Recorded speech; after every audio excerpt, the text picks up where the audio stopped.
Izay tarin'Andriamatoa Justin Andriamanano dia mametraka ny paikady mba hitantanana maharitra ny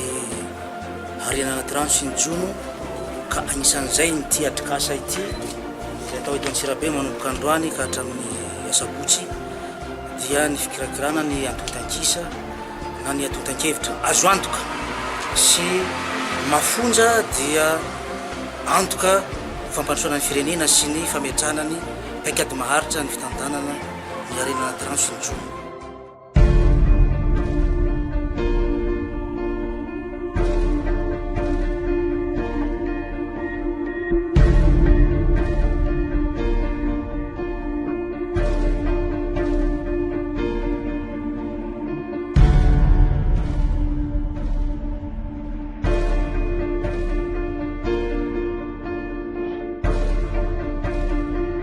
Hatramin'izay efa nisy foana ny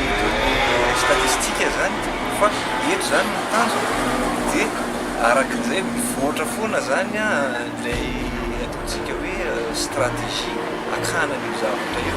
dia zay ny antony anaovantsika nyty asikasa ty zany mba hanarahana zay fetra tokony hoarahana zay azahoantsika zavatra manakaiky kokoa ny tena marina.